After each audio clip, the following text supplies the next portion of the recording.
market, European market. Hello, I'm very happy to welcome you within this symposium, which has been organized by at the CNT. And I would like to thank, first of all, Roselyne Bachelot, the French Minister for Culture, and her whole team for having organized this event. A discussion like the one we're going to have, or their discussions, are indispensable within the industry of media and audiovisuals, since this industry really has been through an important transformation because of the crisis, or greatly partly because of the crisis.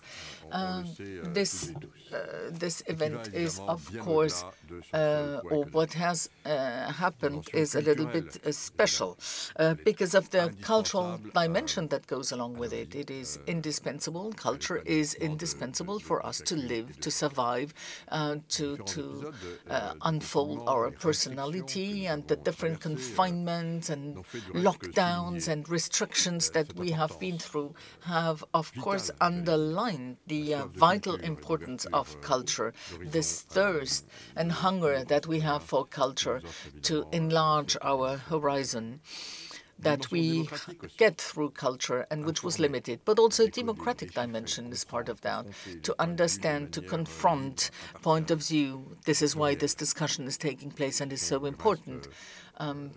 Plus the fact that this is the funding stone of our European values that we are in charge of representing, reinforcing, defending. And this is why I really acknowledge your efforts and your continuous work, dear Mrs. Minister, dear Mrs. Roselyne, and also thanks to the support of our president, of the President of the Republic in France, because he decided to include culture as being a cornerstone of his strategy for France, but it is also very important for the European Union. And I would like to tell you a few things about what we do within with my teams within the European Commission. In December 2020, the Commission presented the action plan for media and audiovisual. This plan is supposed to go along and to support this sector, to reinforce the capacity of resiliency, as we call it now, and well, all this within the European context, which is more and more difficult and more competitive. We move on with the implementation with all the third parties and professionals. A part of this action plan is about the financial health of all the companies of this sectors, their need for cash flow, for equity, to be able for them to remain autonomous and independent. This is why we have increased the public support thanks to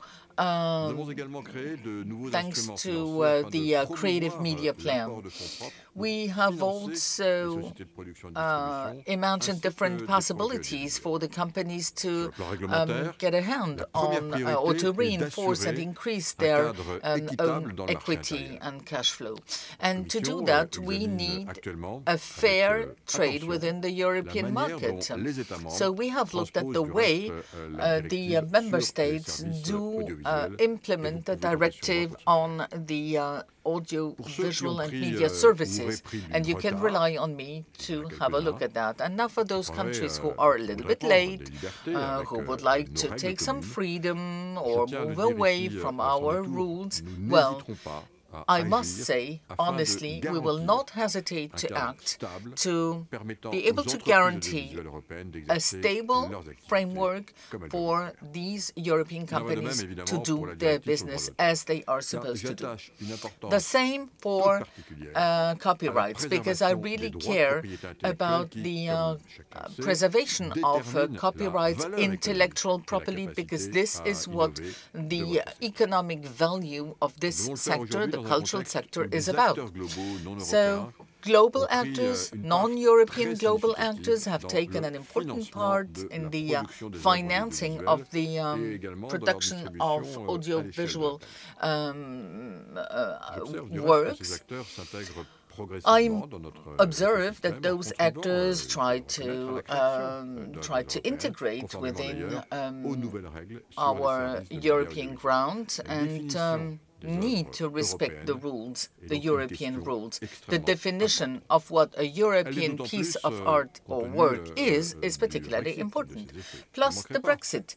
I mean, of course, I will consult different actors to examine the possible different measures which have to be taken after the Brexit, by the end of the Brexit process, if it is or should it be necessary.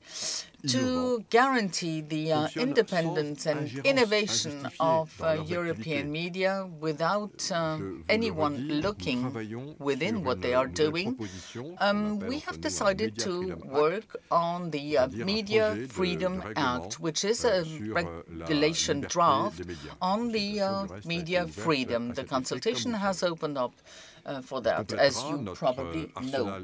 It will fulfill and complete the legislative measures that we already have to defend the press liberty and pluralism of media. The French presidency will be crucial to open up the journey of this draft, of this project, and in March 22 we're going to have the first ministers' meeting on that, and it will be helpful to talk and to confront the different opinions. Ladies and gentlemen, the rules are quite complex for medias and audiovisual sectors. Thanks to the new policy that we have decided to implement, we will go on working to favor dynamic media, competitive media in Europe, where our European citizens will have access to diversified, plural, independent, interesting, entertaining content.